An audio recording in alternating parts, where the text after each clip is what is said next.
Seorang jenderal TNI yang dibuang teman-temannya di tengah hutan. Namun siapa sangka diselamatkan oleh anak kecil. Hujan baru saja berhenti, meninggalkan aroma tanah basah dan kabut tipis yang melayang di antara pepohonan tinggi. Di tengah rimba Kalimantan yang lebat, seekor burung elang melintas, menjerit nyaring, seolah menjadi saksi bisu atas tragedi yang baru saja terjadi. Di bawah bayangan pepohonan, seorang pria berseragam lusuh tergeletak di tanah. Seragamnya penuh lumpur. Dada kirinya berlumur darah. Di pundaknya masih tersemat lambang bintang 3, sebuah tanda bahwa ia bukan sembarang prajurit. Dialah Letnan Jenderal Surya Pradipta, komandan yang disegani, sekaligus sosok yang kini diasingkan oleh orang-orangnya sendiri. Suara langkah berat terdengar menjauh. 6 prajurit yang tadi membuangnya kini lenyap di telan kabut. Salah satu dari mereka sempat menoleh sebentar, namun cepat-cepat berpaling. "Maaf, Jenderal, ini perintah," bisiknya lirih sebelum menghilang. Surya membuka matanya perlahan. Pandangannya kabur. Di sela napas yang berat, ia berusaha memahami, kenapa? Apa yang sebenarnya terjadi? Ia masih ingat malam sebelumnya. Rapat rahasia, wajah-wajah pucat, dan kata "pengkhianat" yang bergema di ruang komando. Sekarang, tubuhnya ditinggalkan di tengah hutan yang tak berujung. Ia mencoba merangkak, tapi luka tembak di perutnya membuat seluruh tubuh menjerit kesakitan. Tangan kanannya bergetar saat mencoba menahan darah yang terus mengucur. Ia tahu, kalau ia tidak segera mendapat pertolongan, hutan ini akan menjadi kuburnya. Kabut makin tebal. Langit redup. Suara hutan perlahan berganti jadi orkestra malam, serangga, burung, dan desir angin. Lalu, dari balik semak belukar, terdengar suara ranting patah. Surya memutar kepala, refleks meraih pistol yang sudah kosong dari peluru. Nafasnya tercekat. Yang muncul bukan musuh, bukan prajurit, bukan binatang buas, melainkan seorang anak laki-laki, kecil, kurus, berwajah penuh lumpur. Umurnya tak lebih dari 10 tahun. Di tangannya, ia membawa tombak kayu, dan di pundaknya tergantung tas anyaman daun pandan. Anak itu berhenti, memandangi Surya dengan mata besar yang penuh rasa ingin tahu dan sedikit takut. "Om, luka ya?" Suaranya kecil tapi jelas di antara suara hutan. Surya hanya bisa menatapnya, tak sanggup menjawab. Anak itu melangkah pelan, lalu berjongkok di samping tubuh sang jenderal. Dari tasnya ia mengeluarkan sesuatu, daun, kain lap, dan sebotol kecil air sungai. "Jangan tidur, Om," katanya pelan. "Kalau tidur di sini, nanti hutan makan." Surya tak tahu apa maksudnya. Tapi di sela kabut kesadarannya yang menipis, ia merasa tangan kecil itu hangat, ringan, dan menyelamatkan. Sebelum gelap menelan pandangannya, ia sempat mendengar satu kalimat terakhir dari bocah itu. "Nama aku Aru.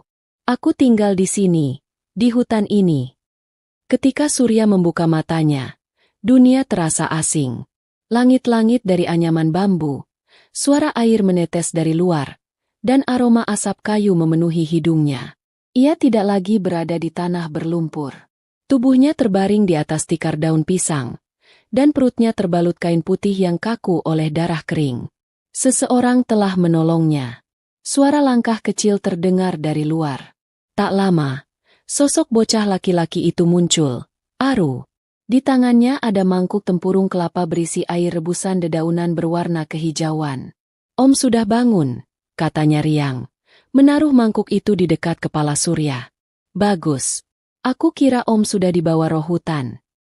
Surya menatap anak itu dalam diam. Ia ingin bertanya banyak hal. Di mana ia? Siapa anak ini? Berapa lama ia pingsan? Tapi tenggorokannya terasa kering dan berat. Hanya suara serak yang keluar. Berapa lama aku di sini?" Aru berpikir sebentar sambil menghitung dengan jari kecilnya. 3 hari. Aku jagain. Kadang Om panas, kadang gemetar. Aku kasih air daun ubar, biar racun peluru keluar." "Peluru?" Surya menatap luka di perutnya. Jahitan kasar dari serat tanaman tampak di sana. "Siapa yang?" "Aku," jawab Aru cepat, Seolah itu hal biasa. Ayah dulu ajarin aku, sebelum dia hilang di sungai. Aku sering obatin rusa atau burung yang kena jerat. Om juga sama aja, cuma badannya lebih berat. Surya hampir tidak percaya. Bocah sekecil itu menjahit luka tembak di perutnya, dan ia masih hidup. Ia mencoba duduk, tapi tubuhnya terlalu lemah. Aru segera menahannya. Jangan dulu. Luka belum kering. Kalau sobek lagi, darahnya keluar semua. Surya mengangguk pelan. Matanya memperhatikan gubuk kecil itu, dibangun dari bambu muda dan atap rumbia, berdiri di tepi sungai kecil. Ada perapian sederhana, tumpukan buah hutan, dan rak kayu berisi berbagai daun dan akar yang dikeringkan. Di sudut, tampak sehelai kain merah yang tampaknya dulu adalah potongan bendera. Aru duduk di depan perapian, meniup api kecil, lalu berkata tanpa menoleh. Om tentara, ya? Pertanyaan itu membuat Surya terdiam. Ia menatap seragam yang kini tergantung di dinding gubuk. Kotor dan sobek tapi masih menampilkan lambang TNI di lengannya. Dulu, jawabnya pelan. Aru memiringkan kepala. Kenapa, dulu? Tentara biasanya kuat. Tapi waktu aku temukan, Om hampir mati. Surya menutup matanya sejenak. Ingatan malam itu kembali. Suara tembakan, teman-teman yang dulu ia percayai, dan perintah yang menusuk lebih dalam dari peluru manapun. Karena kadang, katanya lirih, yang menembak bukan musuh, tapi orang yang kita lindungi. Aru tidak benar-benar mengerti, tapi ia tahu kalimat itu berat. Ia hanya menatap Surya dengan wajah polos, lalu berkata, kalau begitu, tinggal saja di sini sampai sembuh. Di hutan, tak ada yang menembak siapapun. Surya tersenyum tipis, senyum pertama setelah sekian lama. Dalam hati, ia tahu anak kecil itu baru saja menyelamatkan lebih dari sekadar nyawanya. Ia telah menyelamatkan iman Surya terhadap manusia. Malam turun perlahan di hutan itu, membawa udara lembab dan dingin yang menusuk kulit. Di luar gubuk bambu, hujan mulai turun rintik-rintik, memukul daun-daun besar dengan irama lembut. Di dalam, api kecil menyala di tungku tanah liat. Cahayanya menari di wajah Surya dan Aru. Aru sedang sibuk menumbuk daun-daunan di dalam tempurung. Ini buat gatal. Om. Luka mulai sembuh. Nanti terasa panas. Katanya tanpa menoleh. Surya menatap anak itu dengan rasa heran yang tak juga hilang. Bocah ini hidup sendirian di tengah hutan. Namun tampak lebih tangguh dari banyak prajurit yang pernah ia latih. Berapa lama kamu tinggal di sini sendiri? Tanya Surya pelan. Aru menghentikan gerakannya sejenak. 2 tahun, jawabnya singkat. Dulu aku tinggal sama ayah. Dia pemburu. Tapi suatu hari dia pergi nyusul perahu yang hanyut di sungai besar. Arusnya deras sekali waktu itu. Aru menunduk. Suaranya menipis. Dia nggak pernah pulang. Hening sejenak. Hanya suara hujan dan api yang berderak. Surya memejamkan mata. Ia tahu rasa kehilangan.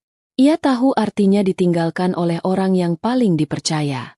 Tapi yang membuatnya terenyuh adalah bagaimana bocah ini tidak hancur oleh kesedihan, malah bertahan, hidup, dan tersenyum kepada orang asing yang hampir mati di hadapannya. Kalau begitu, kamu yang bangun semua ini? Surya menatap sekeliling. Aru mengangguk. Gubuknya dulu ayah yang buat, tapi sekarang aku yang jaga. Kadang aku pindah kalau hujan deras. Banyak pohon tumbang. Lalu makananmu? Dari hutan. Aru menunjuk ke sudut ruangan, di mana ada tumpukan ubi, buah hutan, dan ikan kering. Aku tahu mana yang bisa dimakan, mana yang bisa bunuh orang. Hutan selalu kasih makan asal kita sopan. Surya tersenyum samar. Kata-kata itu sederhana tapi dalam, lebih bijak dari ucapan banyak orang dewasa di luar sana. Aru mendekat, membawa tempurung berisi ramuan hijau. Ia menyingkap perban di perut Surya, lalu mulai mengoleskan ramuan itu perlahan. Bau getir dan hangat menyebar. Kalau sakit, tahan aja, katanya. Ayah bilang, luka itu kayak guru. Kalau kita tahan, dia bakal ajarin kita kuat. Surya terdiam, lalu tertawa kecil. Ayahmu pasti orang hebat. Aru menatap Surya, tersenyum. Iya, tapi Om juga hebat. Om gak mati waktu aku temuin. Biasanya kalau orang luka kayak gitu, udah dingin sebelum pagi. Ucapan polos itu membuat Surya kehilangan kata. Ia memandangi api kecil di tungku, dan untuk pertama kalinya setelah sekian lama, ia merasa damai. Namun di luar sana, di balik kabut dan hujan, sesuatu bergerak. Suara langkah berat, samar, bukan suara hewan. Dan di kejauhan, kilatan logam tampak sesaat di antara pepohonan. Surya menegang. Naluri militernya langsung kembali hidup. Ia tahu suara itu. Ia tahu bentuk kilau itu. Senjata. Seseorang ada di luar sana, dan mereka sedang mencari sesuatu. Atau, seseorang. Surya memejamkan mata, lalu berbisik. Aru, matikan apinya. Api kecil di tungku padam dengan cepat, menyisakan asap tipis yang berputar di udara. Gubuk itu tenggelam dalam kegelapan, hanya diterangi cahaya samar dari rembulan yang menembus celah atap rumbia. Suara hujan masih turun, tapi di sela gemericiknya, Surya mendengar hal lain, langkah-langkah berat, teratur, penuh kehati-hatian.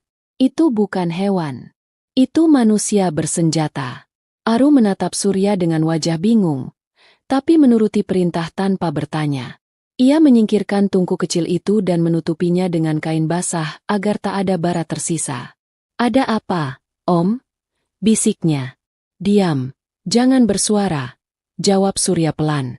Telinganya tajam, dilatih selama puluhan tahun. Ia bisa mendengar 6, mungkin 7 langkah berbeda. Suara logam saling bergesek. Pasukan, gumamnya.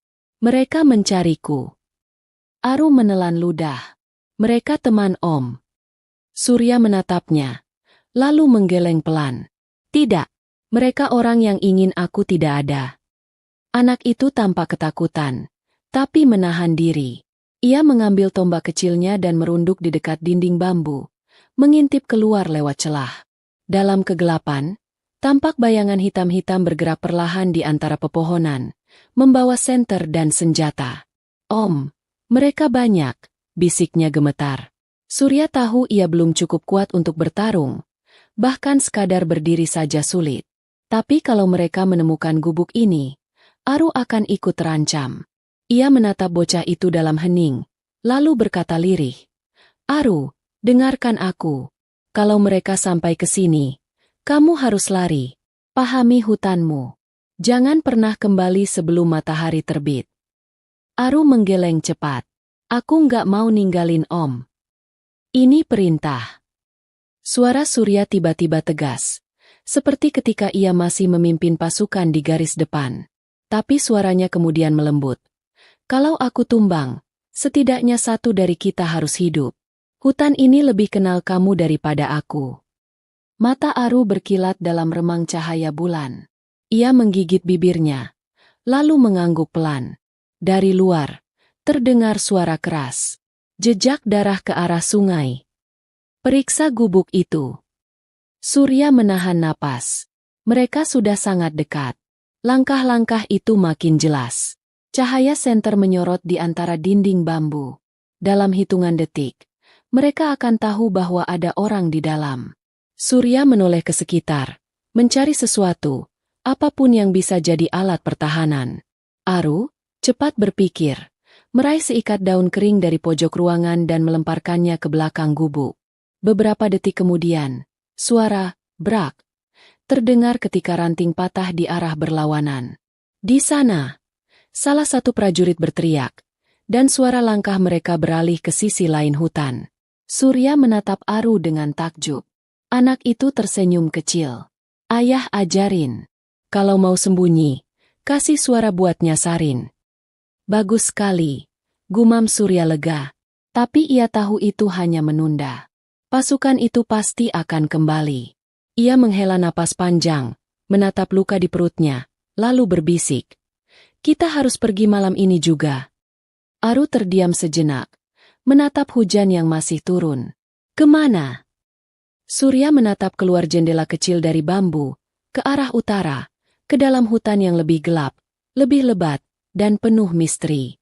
Ke tempat mereka tidak berani masuk, jawabnya. Aru menggenggam tombaknya erat. Ke hutan larangan. Surya menatapnya. Kamu tahu tempat itu? Anak itu mengangguk pelan.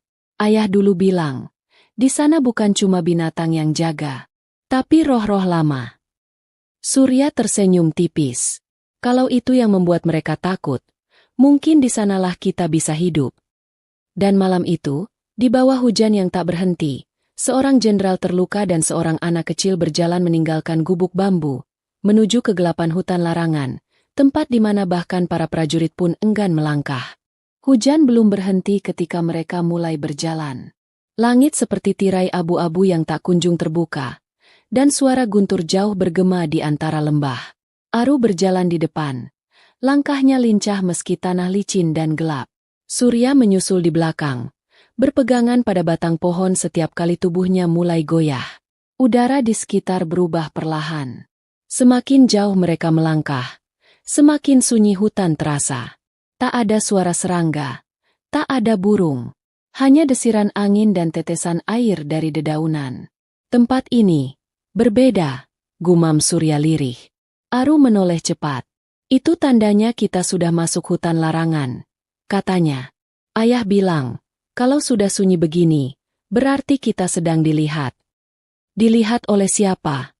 Tanya Surya. Aru hanya menunjuk ke atas, ke antara pepohonan besar yang akarnya melingkar seperti ular raksasa. Mereka, jawabnya singkat, penjaga lama, bukan manusia. Surya tidak menanggapi. Ia bukan orang yang percaya pada hal-hal gaib, tapi hawa di tempat itu memang terasa berbeda, dingin, berat, seolah setiap langkah memiliki mata yang mengawasi. Namun sekarang bukan saatnya takut. Di belakang mereka masih ada pasukan yang bisa saja terus memburu. Mereka akhirnya tiba di sebuah dataran kecil di antara dua batu besar. Di sana, terdapat sisa-sisa pondok kayu tua yang nyaris ambruk dimakan lumut. Kita bisa istirahat di sini, kata Aru. Ayah dulu pernah lewat sini waktu berburu kijang. Surya mengangguk dan duduk perlahan. Luka di perutnya masih nyeri, tapi tidak separah sebelumnya. Ia menarik napas panjang, lalu menatap anak itu. Kamu tahu jalan keluar dari hutan ini? Aru menatap langit yang diselimuti kabut. Tahu, tapi kalau kita mau keluar lewat timur, harus lewat rawa hitam. Kalau lewat barat, harus nyebrang sungai yang deras. Dua-duanya bahaya. Surya terdiam. Ia mengamati wajah bocah itu. Kotor, rambut kusut. Tapi matanya penuh keberanian yang jarang ia lihat bahkan di antara prajurit dewasa. Kamu luar biasa, Aru, katanya akhirnya. Kamu kecil, tapi hatimu besar. Aru tersenyum sedikit, menatap tanah. Ayah bilang, kalau takut, ingat aja bahwa bumi lebih tua dari manusia. Jadi, jangan sombong, tapi jangan juga lari. Surya tertawa kecil, lalu tiba-tiba matanya menangkap sesuatu. Bekas jejak sepatu di tanah basah, tak jauh dari pondok tua itu. Ia segera menatap Aru. Berapa lama kamu bilang terakhir kali ayahmu ke sini? Aru memandang heran. 2 tahun lebih. Kenapa, Om? Surya menunjuk ke tanah. Jejak ini baru. Mungkin 2 jam lalu. Aru membungkuk. Matanya membesar. Bukan punyaku. Dan saat itu juga, terdengar suara ranting patah dari arah hutan sebelah kanan. Surya langsung merunduk, menarik Aru agar berlindung di balik batu besar. Suara itu makin dekat, pelan, tapi jelas. Lalu, samar-samar, suara seseorang terdengar di antara kabut. Periksa setiap arah. Dia pasti ke sini. Itu suara prajurit. Surya menatap Aru, matanya tajam. Mereka sudah masuk hutan larangan. Aru menelan ludah. Tapi, Om, mereka nggak boleh di sini. Hutan ini nggak suka orang jahat. Dan seolah membenarkan ucapannya, kabut di sekitar mereka mendadak menebal. Angin berputar cepat, membuat dedaunan bergetar keras. Dari kejauhan, terdengar pekikan, bukan suara manusia, bukan pula binatang yang dikenal. Suara itu panjang, dalam, dan menggema di seluruh penjuru hutan. Surya memegang bahu Aru erat. Aru, apa itu? Bocah itu menatap ke arah suara. Matanya perlahan membesar. Itu. Suaranya hampir tak terdengar. Penjaga hutan. Sudah bangun. Kabut turun semakin tebal. Seolah seluruh hutan diselimuti selendang putih yang hidup. Udara jadi berat, lembab, dan sulit dihirup. Suara hujan telah lenyap entah kemana. Yang tersisa hanyalah bisikan angin dan detak jantung Surya yang berdentum keras di telinganya. Dari kejauhan, pekikan itu terdengar lagi. Endeng. Kali ini disertai getaran halus di tanah. Aru berjongkok di samping Surya. Wajahnya tegang. Om, jangan bersuara, bisiknya. Penjaga hutan tidak suka orang asing. Surya menatapnya dengan tatapan tak percaya. Aru, dengar aku. Itu mungkin hanya hewan besar. Kita harus tetap rasional. Tapi kata-katanya terhenti ketika tanah di depan mereka bergetar pelan. Daun-daun berjatuhan dari atas. Dan dari balik kabut, tampak sesuatu bergerak. Perlahan. Raksasa. Siluetnya samar, seperti tubuh manusia, tapi lebih besar. Kulitnya kelam dan berlumut. Matanya menyala redup kehijauan. Surya menahan napas. Nalurinya sebagai tentara berteriak agar ia lari. Tapi tubuhnya membeku. Sosok itu berhenti beberapa meter di depan mereka. Mengendus-endus udara. Dari dadanya keluar suara serak berat. Seperti batu bergesekan. Aru menunduk dalam. Berbisik nyaris tak terdengar. Jangan lihat matanya. Itu tanda hormat. Surya mengikuti. Menundukkan kepala. Ia merasa hawa di sekitarnya menurun drastis. Dingin seperti malam di gunung. Sosok itu berdiri lama, lalu perlahan memalingkan wajah ke arah lain, ke arah suara para prajurit yang masih menyusuri hutan. Jejaknya ke sini, teriak seseorang di kejauhan. Sosok itu mengeluarkan suara rendah, lalu menghilang ke dalam kabut, melangkah ke arah suara manusia-manusia bersenjata itu. Beberapa detik kemudian, terdengar teriakan, pendek, tajam, lalu senyap. Tak ada lagi suara langkah. Tak ada lagi gema senjata. Hanya keheningan yang menelan segalanya. Aru akhirnya mengangkat kepalanya. Mereka sudah diambil. Katanya datar. Surya menatapnya. Wajahnya masih pucat. Diambil. Maksudmu? Penjaga nggak suka darah di wilayahnya. Ayah bilang, siapapun yang masuk dengan niat buruk, nggak bakal keluar. Aru berdiri. Menatap kabut dengan sorot mata yang dalam. Hutan ini hidup. Om. Dia tahu siapa yang datang buat nyelamatin. Dan siapa yang datang buat bunuh. Surya masih sulit menerima apa yang baru saja terjadi. Namun entah mengapa. Nalurinya percaya pada bocah itu. Ia telah melihat banyak hal di medan perang. Tapi tak ada yang seaneh. Atau sehening. Kejadian barusan. Kalau mereka sudah hilang. Surya menatap sekitar. Berarti kita aman sekarang? Aru menatapnya sebentar. Lalu menggeleng pelan. Belum tentu. Penjaga belum tahu siapa Om. Dia mungkin pikir Om juga musuh. Surya menarik napas dalam-dalam. Kalau begitu, kita harus buktikan bahwa aku bukan ancaman. Aru menatapnya tajam. Caranya cuma satu. Bagaimana? Om harus berhadapan dengan penjaga hutan sendiri, jawab Aru pelan. Harus minta izin buat tinggal di sini. Surya mengerutkan kening. Kamu bicara seolah itu sesuatu yang bisa dilakukan. Aru menatap jauh ke dalam kabut. Kalau Om sungguh jujur, hutan akan jawab. Tapi kalau hati Om masih menyimpan dendam, penjaga nggak bakal biarin kita hidup sampai pagi. Surya terdiam lama. Kata-kata bocah itu terasa seperti ujian, bukan dari anak kecil, melainkan dari sesuatu yang jauh lebih tua dari manusia. Ia menatap luka di perutnya, lalu ke langit yang tertutup kabut. Dalam hatinya, ia tahu, malam ini bukan hanya tentang bertahan hidup, tapi tentang pengampunan. Seorang jenderal TNI yang dibuang teman-temannya di tengah hutan,